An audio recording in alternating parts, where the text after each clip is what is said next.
जय श्री कृष्णा। स्वागत है Radha Madhav net bio guide में। तो अपना चल रहा था क्लास 11th का ह्यूमन फिजियो में breathing and exchange of gases. इसका 2 पार्ट हम लोग कर चुके हैं, तो उसका लिंक आपको डिस्क्रिप्शन में मिल जाएगा, उसको जाकर जरूर देख लो। व्यूज़ और सब्सक्राइबर के आधार पर कंटेंट का निर्णय मत करो, एक बार देखने के बाद ही निश्चित करना।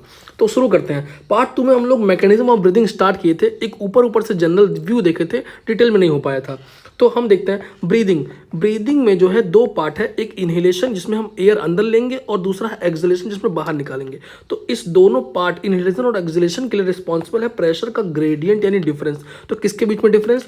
अपने लंग्स के अंदर का प्रेशर और एटमॉस्फेरिक प्रेशर के बीच में डिफरेंस। जब एटमॉस्फेरिक प्रेशर ज़्यादा होता है तो एयर जो है बाहर से अंदर जाएगी यानी इनहेलेशन होगा, और जब अपने लंग्स के अंदर का प्रेशर ज़्यादा हो जाएगा तो एयर अंदर से बाहर जाएगी, एक्सहेलेशन होगा। और इस इंट्रा पल्मोनरी प्रेशर के डिफरेंस को बनाने के लिए यानी प्रेशर ग्रेडियंट को क्रिएट करने के लिए भगवान ने हमको 2 मेन मसल्स दे रखी है, एक तो डायाफ्राम और दूसरा इंटरकोस्टल मसल्स। तो इन दोनों मसल्स को आप डायग्राम से देखते हैं और इनकी वर्किंग को देखते हैं। तो बात आती है कि सर ये दोनों मसल्स कर क्या रही हैं। तो देखो, ये है अपना थोरेसिक चेंबर जिसको हम पढ़ चुके हैं। थोरेसिक चेंबर बनाने में आगे की तरफ से टाई शेप की फ्लैट बोन स्टर्नम है वेंट्रल साइड से, और पीछे से कौन है? ये बैकबोन यानी वर्टिब्रल कॉलम है जो कि आधी दिख रही है। साइड से ये रिब्स हैं, और नीचे ये डोम शेप की मसल डायाफ्राम है जो क्लियरली विजिबल नहीं है, वो यहाँ दिख रही है। ठीक है, ये जो है इसका शेप है, इसको बोलते हैं डोम, DOME, डोम शेप मसल है। तो भगवान ने इसका मसल का शेप ऐसा बना रखा है कि जब ये कॉन्ट्रैक्ट करेगी ना तो इसके दोनों एंड स्ट्रेच होंगे और ये नीचे आएगी, नीचे सरक के आएगी, तो ऊपर ये एरिया स्पेस खाली होगा क्योंकि ये नीचे सरक के आ गई। तो जब एरिया स्पेस खाली हो गया, एक्स्ट्रा हो गया, बढ़ गया, तो वॉल्यूम बढ़ जाएगा। तो यानी सर डायाफ्राम के कॉन्ट्रैक्शन से जो एंटीरो पोस्टीरियर एक्सिस पे जो वॉल्यूम है वो बढ़ जाता है। जी हाँ। दूसरी मसल्स है अपनी, ये रिब्स के बीच में जो पाई जा रही है इंटरकोस्टल मसल। अंदर की तरफ वाली को बोलेंगे इंटरनल इंटरकोस्टल और बाहर की तरफ वाली को बोलेंगे एक्सटर्नल इंटरकोस्टल। और जब ये कॉन्ट्रैक्ट करती हैं तो सबसे पहले जब ये कॉन्ट्रैक्ट करेंगे तो ये पूरा रिब्स और स्टर्नम ऊपर उठ के आएगा यानी ऊपर की तरफ जाएगा। तो स्टर्नम और वर्टिब्रल कॉलम यानी वेंट्रल और डॉर्सल एक्सिस के बीच का वॉल्यूम बढ़ जाएगा। तो यहाँ से एंटीरो पोस्टीरियर वॉल्यूम बढ़ गया डायफ्राम के कारण, और यहाँ डॉर्सो वेंट्रल वॉल्यूम बढ़ गया एक्सटर्नल कोस्टल मसल्स के कारण। ठीक है सर, तो डायाफ्राम और एक्सटर्नल कोस्टल मसल कॉन्ट्रैक्ट हुई तो उससे क्या हुआ? लंग्स के अंदर का वॉल्यूम बढ़ा।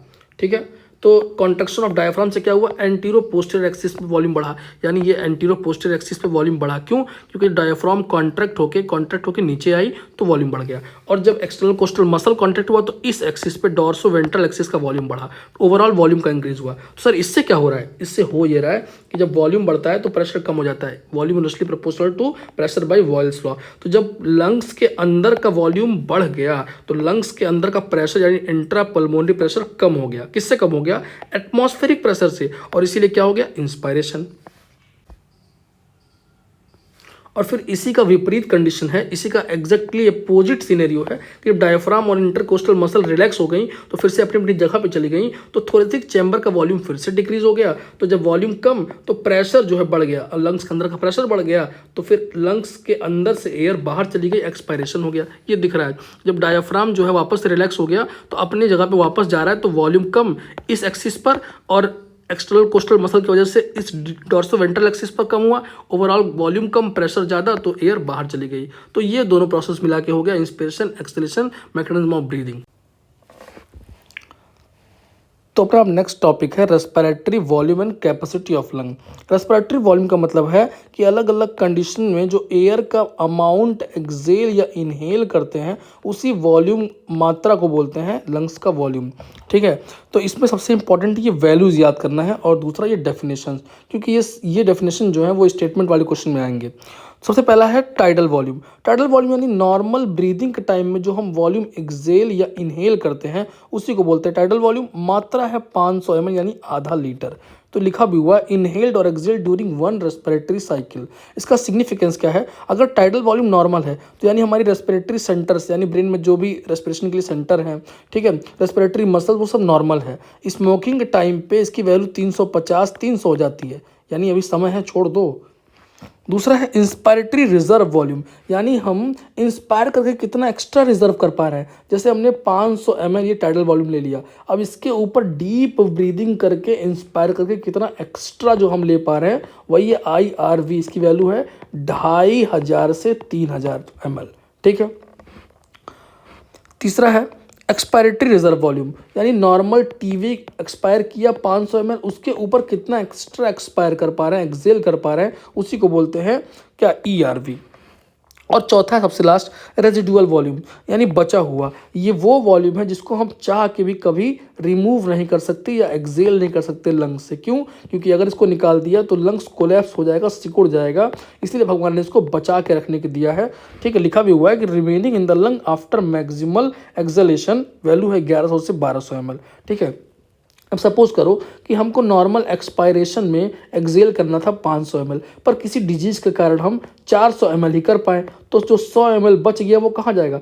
वो इसी रेजिडुअल में ऐड हो जाएगा, यानी ये मान लो 1300 ml हो गया। ठीक है, तो यानी रेजिडुअल वॉल्यूम किस केस में बढ़ जाता है? जब कोई ऐसी लंग्स की बीमारी हो जाए जिसमें हम पूरी तरह लंग्स को खाली नहीं कर पा रहे हैं। ऐसे डिजीज़ को बोलते हैं ऑब्स्ट्रक्टिव लंग्स डिजीज़, और इन्हीं में क्या होता है, RV की वैल्यू हाई हो जाती है। इसका ये सिग्निफिकेंस है।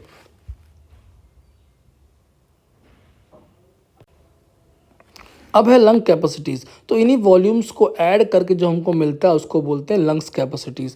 पहला है इंस्पायरेटरी कैपेसिटी, नाम से बता रहा है कि हम इंस्पायर करके लंग्स में कितना वॉल्यूम होल्ड कर सकते हैं। तो नॉर्मली इंस्पायर करते हैं टीवी, और एक्स्ट्रा कितना लेते हैं IRV डीप ब्रीदिंग से, तो टोटल मिला के जोड़ दो, वही बन गया इंस्पायरेटरी रिजर्व वॉल्यूम। ऐसे ही टीवी में जब ERV जोड़ दोगे तो एक्सपायरेटरी रिजर्व वॉल्यूम बन जाएगा, इसीलिए नहीं बताया गया यहाँ पे। ठीक है, ये इंपॉर्टेंट है। फंक्शनल रेजिडुअल वॉल्यूम, जैसे हम डिफाइन कर रहे हैं वैसे याद रटना मत। फंक्शनल रेजिडुअल यानी नॉर्मल फंक्शनिंग, नॉर्मल ब्रीदिंग के दौरान कितना बचा रह जाता है। तो नॉर्मल ब्रीदिंग के टाइम पे टीवी ही अंदर बाहर लेते बाहर करते हैं। ठीक है, तो बचता कितना है? जो एक्स्ट्रा निकाल सकते थे और जो कभी नहीं निकाल सकते थे, दोनों जोड़ दो, वही बचा रह जाता है, तो वो फंक्शनल रेजिडुअल वॉल्यूम हो गया। तीसरा है वाइटल कैपेसिटी, यानी मैक्सिमम हम कितना इनहेल कर सकते हैं। ठीक है, तो यहाँ से देख लो, रेजिडुअल वॉल्यूम तो ना निकाल सकते हैं ना इनहेल कर सकते हैं, इसकी बात खत्म कर दो। ठीक है, एक्सपायरेटरी अगर फोर्स से निकाल दिए हो तो इसको फिर दोबारा लोगे। ठीक है, उसके ऊपर टीवी लोगे और उसके बाद एक्स्ट्रा डीप इनहेल करके IRV लोगे, तो इन्हीं तीनों को जोड़ दोगे तो वाइटल कैपेसिटी बन जाएगा। जितना हम मैक्सिमम इनहेल कर सकते हैं, और वाइटल कैपेसिटी मैक्सिमम इनहेल करने के बाद जितना पूरे लंग्स का टोटल कैपेसिटी हो जाता है उसी को बोलते हैं टोटल लंग्स कैपेसिटी। उसमें वाइटल कैपेसिटी में प्लस क्या जोड़ दोगे? RV जोड़ दोगे। वाइटल कैपेसिटी में अगर RV जोड़ दो तो वो बन जाएगा क्या? Total lungs capacity. इस डायग्राम को तुम अलग से भी देख सकते हो, इसको स्पायरोग्राम कहते हैं। नीचे वही लिखा है जो ऊपर बताया है, ऑब्स्ट्रक्टिव और रेस्ट्रिक्टिव दो तरह की लंग्स डिजीज, उसका एग्जाम्पल लिखा है, और किस केस में क्या घटता बढ़ता है वो लिखा हुआ है। तो आज यहीं तक रखते हैं। अगर प्लीज़ समझ में आया हो, अच्छा लगा हो, तो निवेदन है कि सब्सक्राइब करो, लाइक करो, सपोर्ट करो, शेयर करो यार। अपनी वाली को भी भेज दो, वो भी पढ़ ले। अब कब पढ़ेगी? दिसंबर खत्म होने वाला है। और आगे फिर मिलते हैं नेक्स्ट वीडियो में। धन्यवाद।